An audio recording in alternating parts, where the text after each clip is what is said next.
My name is Kevin. I'm an office worker, but there's been a long-standing feud in my department. It's with my boss, Tom. Tom and I always seem to clash. Tom, I really think that approach is bound to fail. Let's plan this out properly. Tom's work is always sloppy, and it causes trouble for the other employees. Everyone is too scared to stand up to the fearsome boss, but I'm the only one who speaks out. Ah, shut it, Kevin. You're so annoying, Tom would say with an annoying sigh, often leading to a big argument. Today was no different, with Tom and I at odds again. What was unusual was that despite being lectured in front of the other employees, a humiliating situation, Tom kept smirking triumphantly. What's with that attitude? If you have a problem, just say it. Then Tom said, it's because of your attitude, that you're a failure as a husband. His smile was like that of a devil, as if he knew everything about my private life. Tom slyly covered his mouth and said, "Oops, can't say any more than that," before heading outside for a smoke.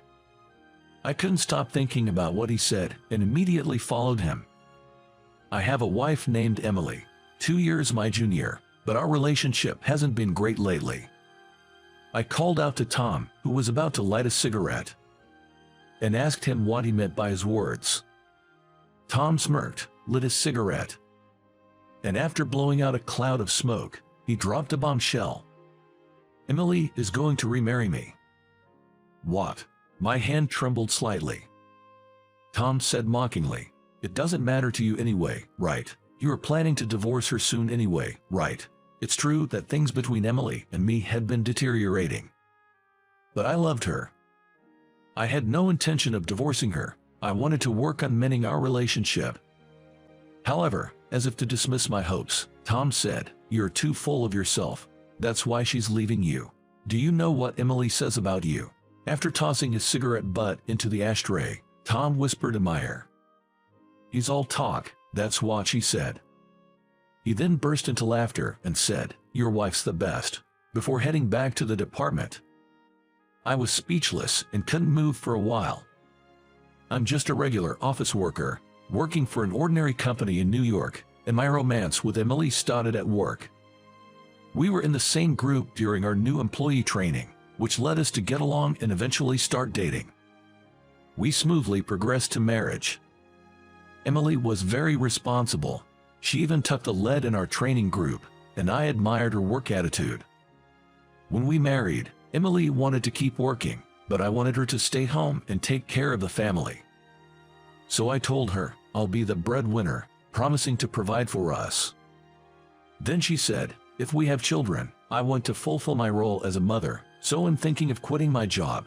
After that, she resigned from the company and became a full-time housewife. But actually, that might have been the point when she started to change. The biggest issue between us was that we didn't have any children. Emily began to stress out, constantly blaming herself, saying, why did I quit my job if we can have kids? Whenever I tried to comfort her, she would push me away, yelling, don't touch me. You took my job away, and yet you just keep working on the same job. Bring home some promotion news for once. Her anger would escalate, leading us to have heated arguments. For over 6 months, Emily and I went through a rough patch, and during that time, she might have been secretly meeting with my boss, Tom. Apparently, she called me just all talk. Indeed, my manly promise of "I learn for us" meant nothing if I couldn't fulfill it. I remember Tom always favored Emily, and they might have kept in touch even after I married her. Seizing the opportunity as our relationship soured, they probably started an affair. I wanted to confront Emily about everything. However, when I got home, her belongings were gone. The affair was a fact, and now is thrust upon me. To have my wife taken by my nemesis boss was a humiliation beyond words. Nothing could have been more frustrating. Gradually, I couldn't stand working at the same company as Tom and decided to quit. It was one misfortune after another. Why are you quitting, Kevin? My colleagues would ask. I'd just smile and say, I'm moving on to a new job. None of them knew about my divorce or her affair with the boss. I couldn't possibly tell the truth. Maybe I should have sued for the affair, but all I wanted was to escape to a place where I didn't have to see Tom's face. Perhaps there was also a sense of guilt for not making Emily happy. Being alone in the house made me feel even heavier. The absence of Emily made our two-bedroom apartment feel even larger. Though I told my colleagues I was getting a new job, I had no motivation or plans for job hunting and aimlessly wandering around. Suddenly, I found myself in the nightlife district. Maybe I should drink my sorrows away just for tonight. Standing in front of a bar that caught my eye, I resolved to drink until morning in a fit of despair and reached for the door. At that moment, I heard a woman's voice saying, "Oh, there you are. I've missed you so much." Startled, I turned around to see an unfamiliar woman who then grabbed my arm and behaved as if we were a couple, leaving me in utter confusion. What?" The woman, still clinging to my arm, asked. "Where are we going tonight? Who is this woman?" However, I noticed her arm trembling slightly, and her smile seemed to mask fear. Something must be up. Thinking quickly, I played along. "Well, let's go to a place you like." When I said that, she slightly nodded and eagerly said, "Yay, follow me, please." I followed her lead. She took me to a nightclub. Standing in front of the club, she sighed in relief. "Thank you for going along with my story. I managed to get through thanks to you." The woman thanked me. Her name was Ashley, an alias she used at the club. I was invited by Ashley, "Please come with me," and guided me to a seat. Once seated, she explained why she pretended to know me. "I've actually been stalked by a customer who kept insisting on an after-party. He's this awful old guy who would touch my butt and stuff. I always refused because who knows what he might do if I went with him."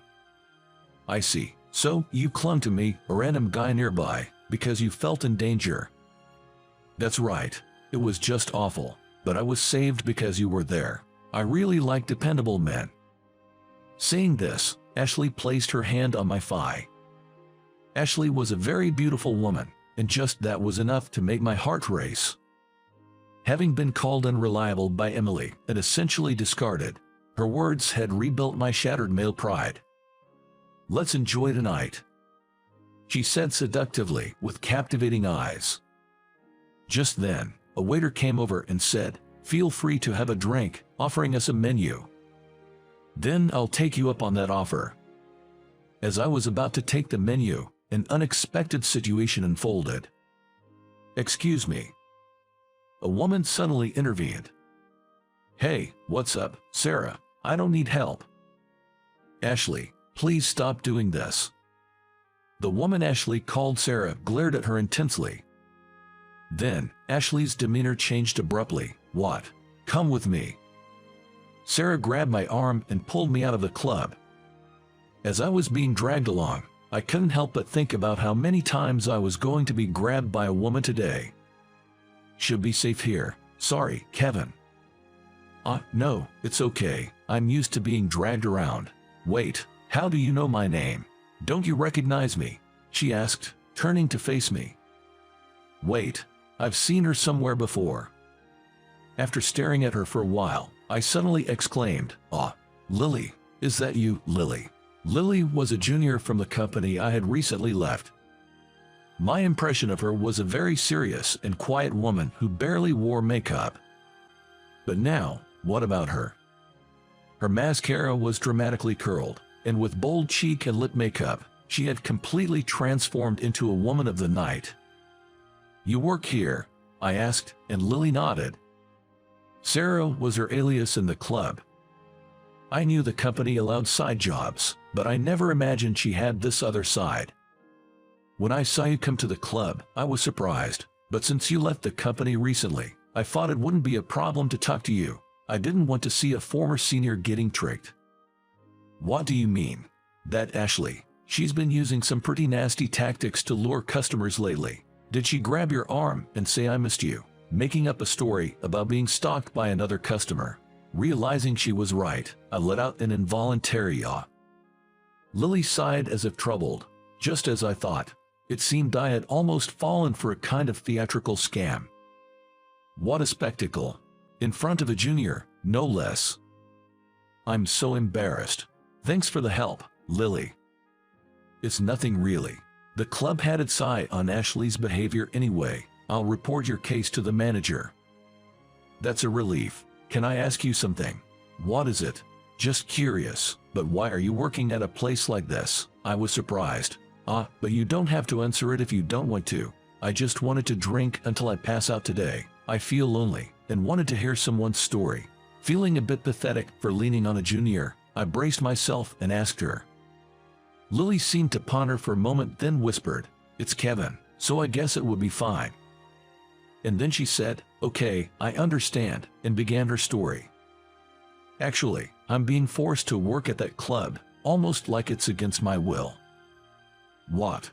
My mother is a bit of a mess. After she divorced my father, she went off the deep end, got involved in some weird religion, and racked up a huge debt. Now, I'm the one trying to pay it off. But, that's your mother's debt, not yours, right? Then Lily turned her face away. I've always done whatever my mother told me to. She demanded money, so I just followed her orders. Lily shared that she grew up enduring violence from her mentally unwell mother, which made it hard for her to defy her. I used to be a brighter girl, but ever since my mother changed, I've become shy and gloomy. I hate what I've become. She, who was always expressionless, distorted her face only when saying these last words. It must have been a very difficult life. A life bound by her mother. Watching her, I strangely felt the urge to help. Why don't you just run away from your mother?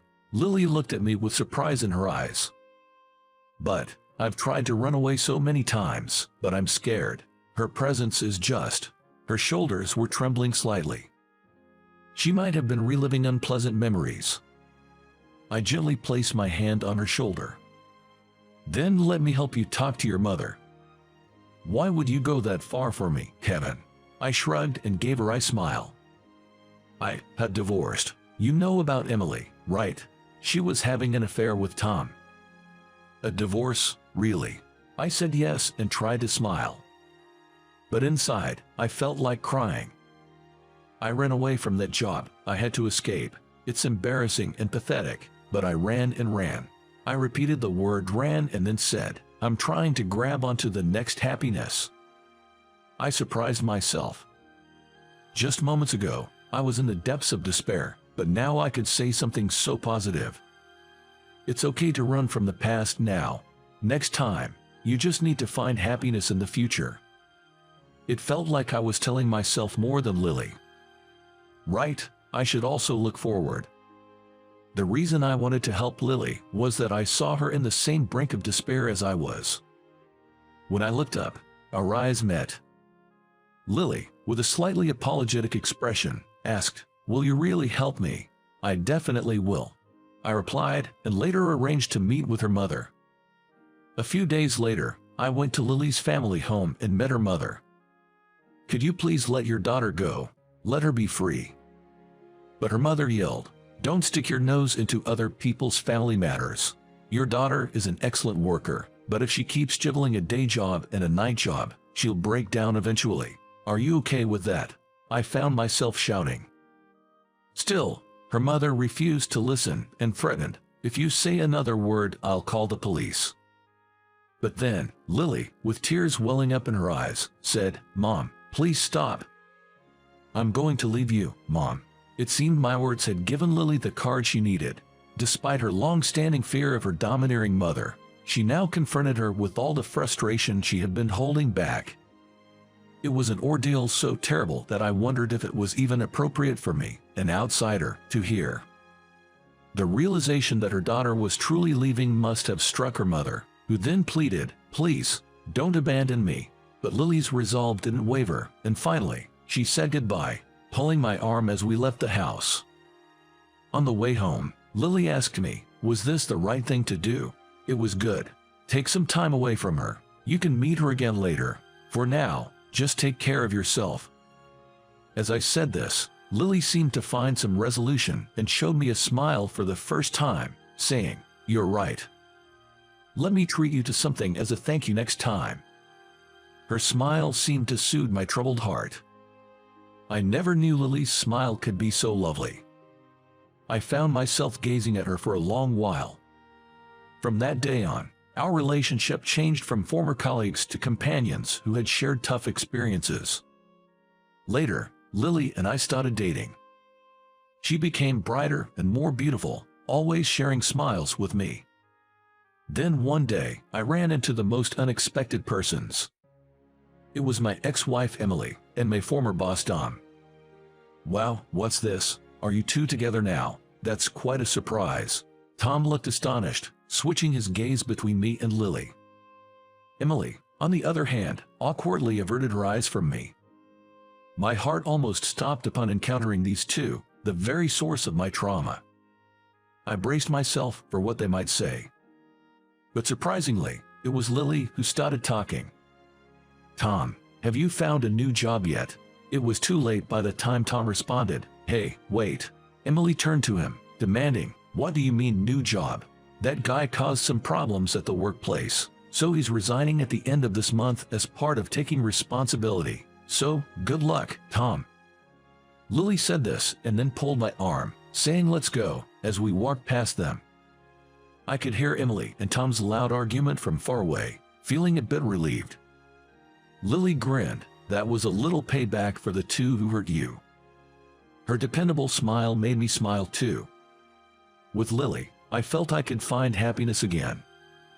This incident made me sure of her love for me. Actually, in my room, I already have an engagement ring that I've purchased. I'm secretly planning to give it to her in the near future.